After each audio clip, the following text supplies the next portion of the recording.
Our island story is waiting. Glance through your vocabulary and find your key locations in the atlas. Then settle in. Let's read.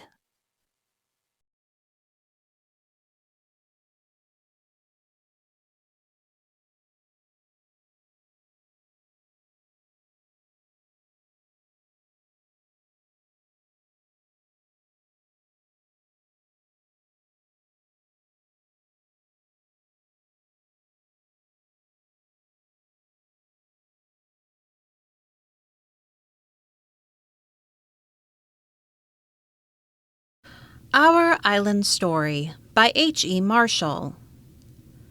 The Last of the Romans. Caractacus was dead. Boadicea was dead. Many other brave British leaders were dead. But the Britons still continued to give the Romans a great deal of trouble. At last Vespasian, who was the emperor of the Romans, sent a general called Julius Agricola to see if he could subdue the people and govern the island of Britain. Julius Agricola was a very clever soldier and a wise man. When he had gained 1 or 2 victories over the Britons, he tried what kindness would do. This was something the Romans had never done before. Julius Agricola tried to understand the people. He was just and fair. He not only took away many of the heavy taxes which the Romans had made the British pay, but he built schools and had the people taught to read and write. For up to this time, the Britons had had no teachers and no schools. None of them could read or write, and perhaps there was not a single book in the whole island. Of course, books in those days were quite different from what they are now. There was no paper, and printing was unknown. So, when people wanted to make a book, they wrote upon strips of parchment, which was made from the skins of animals. These strips were then rolled up and looked very much like the maps we hang upon the wall, only they were smaller. Besides building schools, Agricola built public halls and courts where the people might come and ask for justice whenever they had been wronged. He taught the Britons what obedience, law, and order meant, and in every way tried to make them live good lives. Soon the Britons began to understand that the Romans could give them some things which were worth having. So there was much more peace in the land. Julius Agricola also built a line of forts across the island from the Forth to the Clyde. He did this to keep back the wild Picts and Scots, or people of the north. For as they could not be brought under Roman rule nor tamed in any way, he thought it was better to try to shut them into their own country. Later on, an emperor called Antonine built a great wall along the line of Agricola's forts for the same purpose. But while Julius Agricola was doing all this good work in Britain, the emperor who had sent him died, and another ruled instead. This emperor was jealous of Agricola because he managed the people of Britain so well. He was so jealous that he told Agricola to come back to Rome and sent another man to govern Britain instead of him. It was very foolish of a great emperor to be angry with his general because he did his work well. He ought rather to have been glad. The people of Britain soon showed him how foolish he had been, for they once more rebelled against Roman rule. Later on, another great emperor, who was called Hadrian, reigned, and he himself came to Britain. He found the wild people of the north very troublesome, so he built a wall across Britain from the Tyne to the Solway. He did not try to drive these wild people so far north as Agricola had done.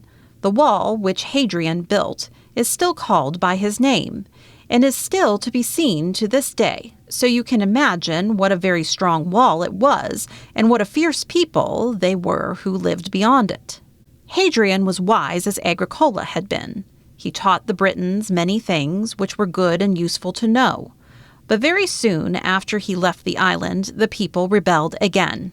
And so it went on until at last, nearly 500 years after the first coming of Julius Caesar, the Romans gave up and left Britain altogether. That was about the year 410 AD. The wonder is that they had stayed so long, for the Britons had certainly given them a great deal of trouble. But after all, although the Britons had fought against the Romans, they had learned many things from them. Before the Romans came, the Britons had been very ignorant and wild.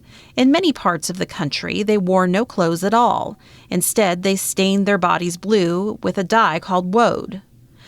Their houses were only little round huts, with a hole in the middle of the roof, which let some light in and the smoke of the fire out.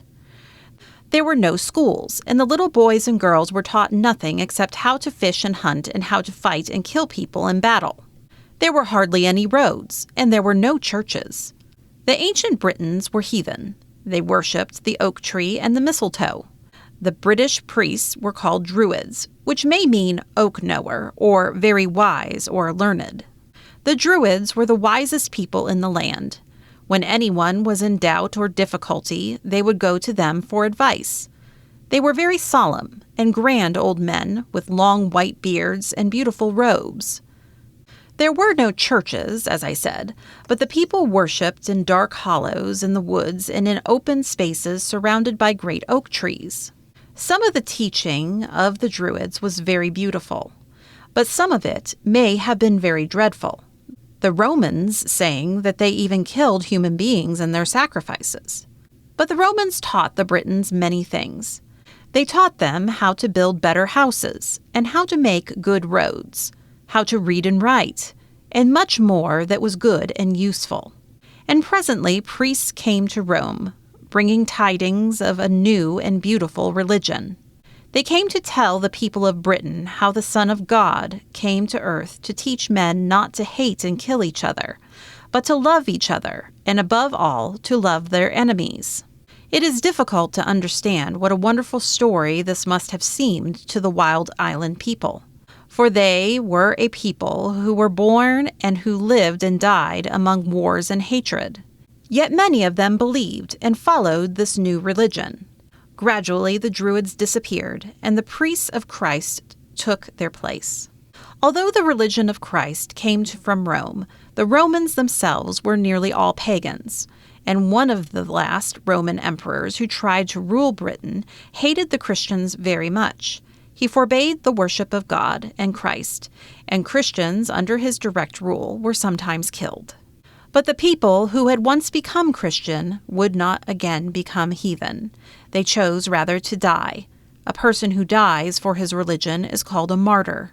In the next chapter is the story of the first Christian martyr in Britain.